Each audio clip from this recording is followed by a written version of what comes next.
With this new understanding, David made a conscious effort to limit his exposure to these triggers. He unfollowed certain social media accounts, changed his routine to avoid moments of boredom, and developed healthier outlets for stress, like exercise and creative hobbies. Step 4. Developing self-discipline. Lust is powerful, but self-discipline is stronger. David knew that in order to truly master his desires, he needed to build his self-discipline muscle. Self-discipline isn't about deprivation. It's about empowering yourself to make choices that align with your values and long-term goals. David began to see self-discipline not as a punishment, but as an act of self-love. To strengthen his self-discipline, David set small, achievable goals for himself. He started with simple challenges, like avoiding lustful content for a single day. Then he gradually extended that goal to a week, then a month.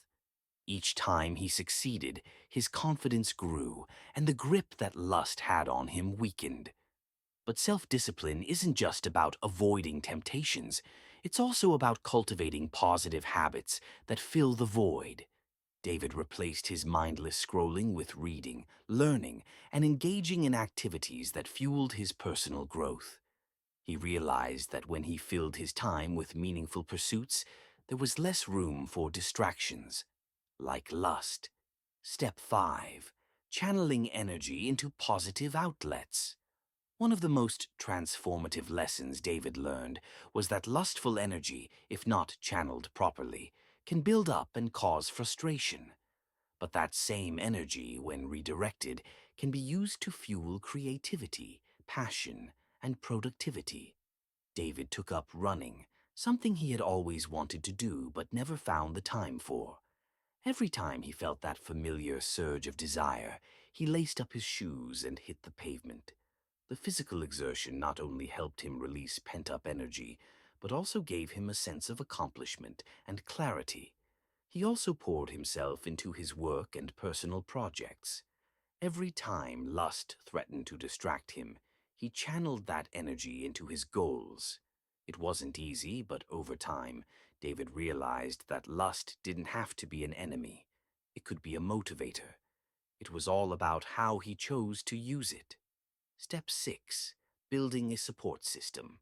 David's journey wasn't one he walked alone. He found that sharing his struggles with a trusted friend made a world of difference. There's power in vulnerability, and by opening up about his challenges, David discovered that he wasn't the only one fighting this battle.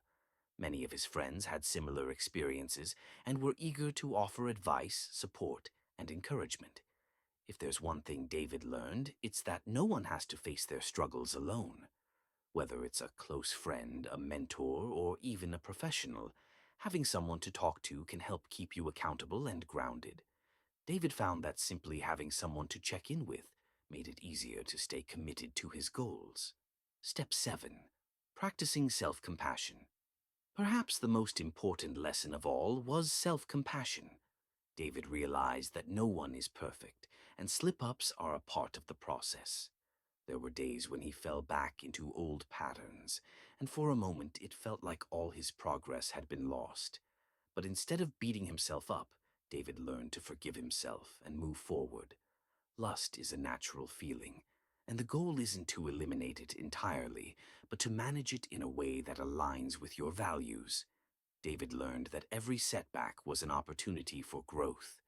Each time he stumbled, he picked himself back up, dusted himself off, and continued on his journey.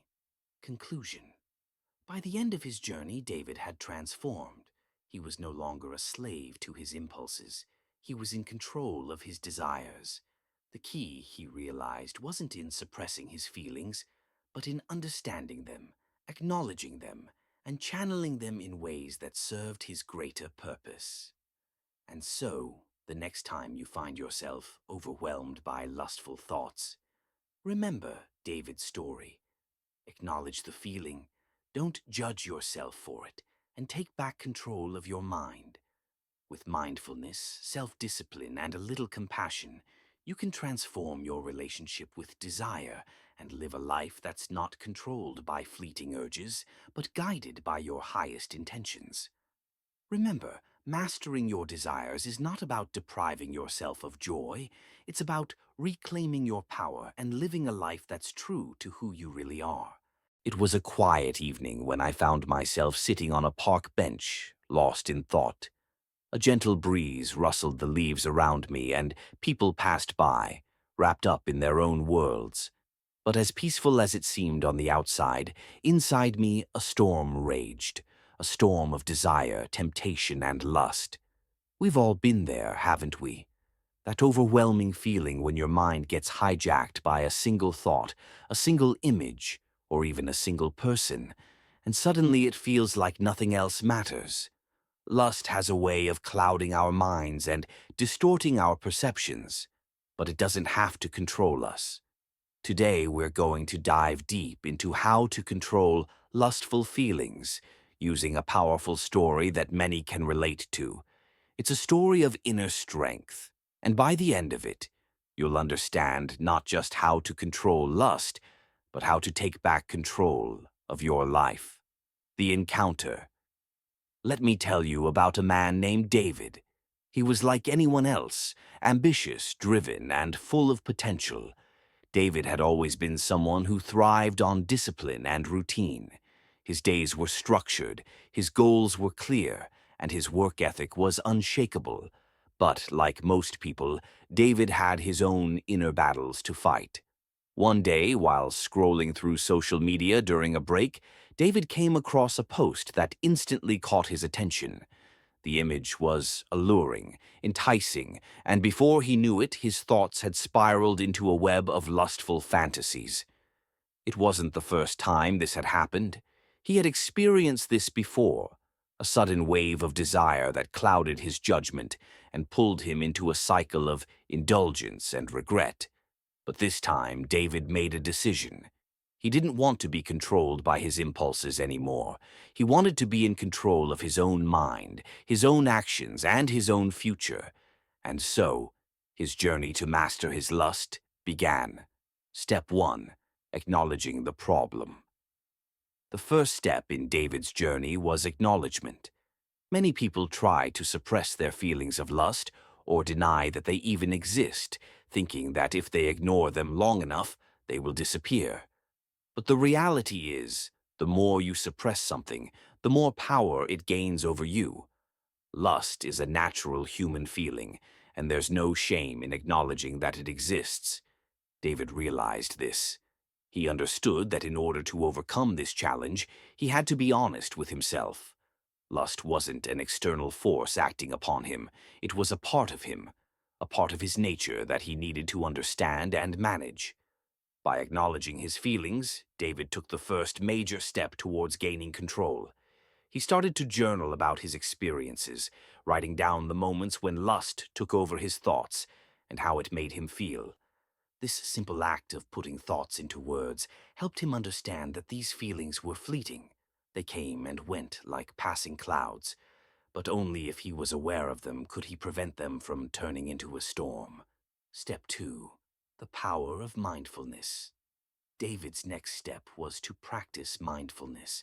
He had heard about the concept of being present in the moment and decided to give it a try. The idea was simple. Instead of allowing his mind to wander into fantasies or dwell on desires, he would train himself to focus on the present moment. Whether he was working, exercising, or simply relaxing, David would gently remind himself to stay in the now. At first, it was difficult. His mind would drift, and he would catch himself lost in thought. But instead of being hard on himself, David would acknowledge the distraction, bring his focus back, and continue with whatever he was doing. Over time, this practice became easier. He found that the more present he was in his day-to-day activities, the less room there was for lustful thoughts to take over. His mind became a tool he could control rather than a playground for fleeting desires. Step 3. Identifying triggers. A crucial part of David's journey was learning to identify his triggers. Every person has specific things that can set off a cascade of lustful thoughts. whether it's certain types of media, people, situations, or even feelings like boredom or stress. David made it his mission to figure out what his triggers were. He started by paying attention to his surroundings and circumstances every time he felt a strong wave of lust. Was it late at night when he was scrolling through social media? Was it after a stressful day at work when he felt the need to escape? Or was it a particular place or person that made his mind race? Once he began identifying these triggers, David realized something profound. Lust wasn't the root of his problem, but rather a symptom. It was his body's way of seeking relief from stress, loneliness, or boredom.